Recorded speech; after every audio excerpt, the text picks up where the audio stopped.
Assalamualaikum warahmatullahi wabarakatuh. Eh, Selanjutnya kita akan membahas tentang halaman 66 ya. Baik, untuk halaman 66 mari kita bahas bersama, yaitu di mana ada 5 soal, ada isian juga. Untuk nomor 1 yaitu tentang SPDP dan ini merupakan soal pilihan ganda. Mari kita baca. Keterampilan penari yang diukur dari bentuk sikap dan gerakannya. Ini kurang ya. Dan gerakannya secara berkesinambungan dan memenuhi standar kualitas penghayatan gerak disebut, yaitu nomor 1, wiraga. Jawabannya nomor 1 wiraga ya. Saya akan mengenalkan kalian tentang wirasa, wiraga, dan wirama. Oke, kita masuk ke pembahasan. Wah ini, oke. Pembahasan.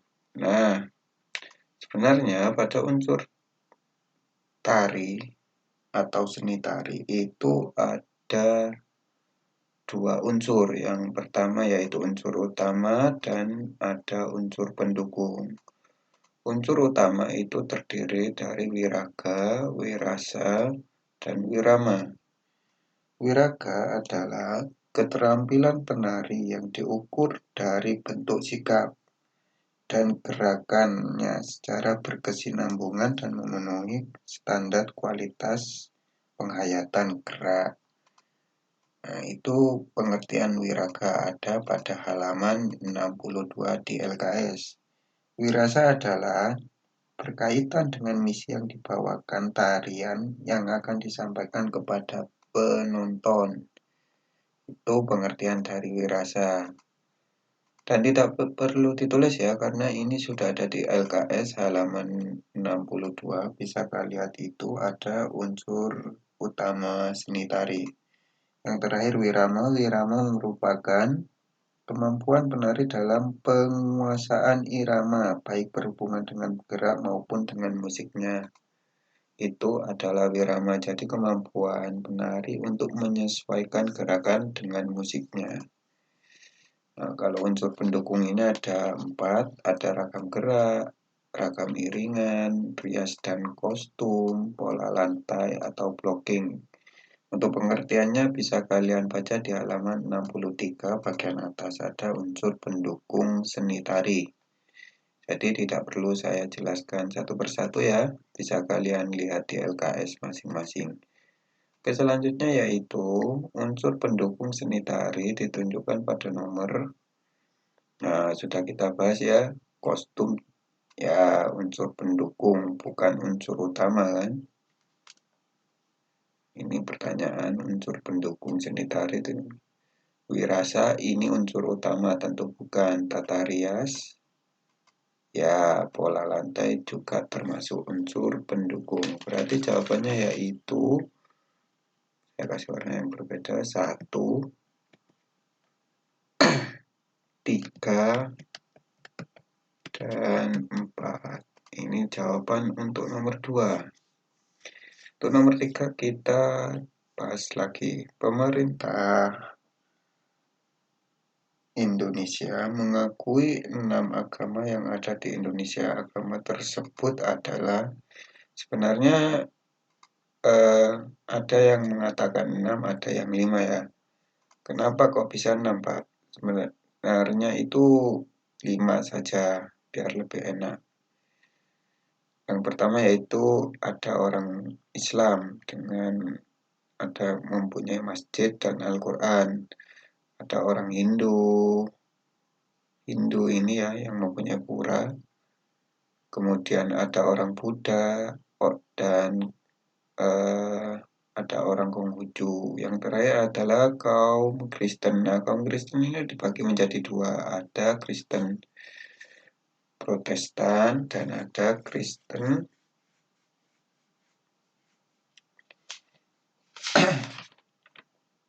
Katolik. Ada Kristen Protestan, dan Katolik. Maka jadinya adalah 6. Sebenarnya 5 ya, karena di LKS itu juga dibahas cuma ada 5. Islam, Kristen, Katolik. Islam ada Kristen Katolik, ada Kristen Protestan. Jadi dibagi menjadi 2. Oke, jadi nomor 6 gambar tersebut mari kita tulis.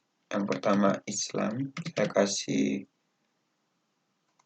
warna yang beda. Islam mempunyai tempat ibadah masjid, kemudian ada Kristen,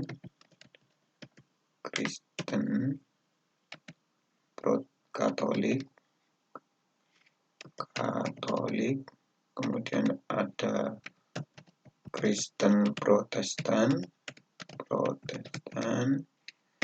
kemudian ada Hindu, kemudian Buddha, yang terakhir adalah Konghucu. Oke, jadi ada 6. Sebenarnya 5 juga nggak apa-apa. Islam, Kristen, Hindu, Buddha, dan Konghucu bagi kita ya. Tapi nggak apa-apa, kita jawab 6 saja. Oke, nomor 4. Keanekaragaman suku, agama, ras, dan antar golongan jangan dijadikan sebagai perbedaan, tetapi hendaknya dijadikan sebagai kekayaan bangsa. Bukan kekayaan pemerintahan ya, karena pemerintahan bisa berganti silih tahun per tahun ya, karena pemerintahan 5 tahun tentu ada pilpres, pemilihan presiden, tentu pemerintahannya bisa berganti, tetapi untuk bangsa kita akan selalu tetap bangsa Indonesia. Oke, untuk jawaban nomor 4 yaitu jawabannya yang A. Oke, terakhir yaitu setiap pelajaran harus mengembangkan sikap toleran. Oh, saya ulangi, maaf, salah baca. Setiap pelajar harus mengembangkan sikap toleran, hormat, menghormati, dan bekerja sama antar pemeluk agama serta kepercayaan yang berbeda-beda. Manfaat sikap toleransi adalah agar terciptanya. Sikap toleransi itu apa sih? Sikap toleransi itu adalah sikap menghargai perbedaan. Contohnya, kalian dengan teman sebangku mempunyai hobi yang berbeda, tapi kalian tidak memaksakan hobi kalian agar teman kalian yang lain juga, itu termasuk toleransi. Contoh lain, ketika kalian bermain tetapi ada teman kalian yang tidak bisa ikut main karena disuruh orang tuanya, disuruh pulang atau disuruh hal yang lainnya, dan kalian tidak memaksa teman kalian yang disuruh pulang itu tetap bermain, itu juga contoh toleransi. Contoh lain, makanan, kalian suka rujak, ibu kalian suka pecel, dan kalian tidak memaksakan rujak kepada ibu atau saudara kalian, itu juga termasuk sikap toleransi pada lingkungan keluarga.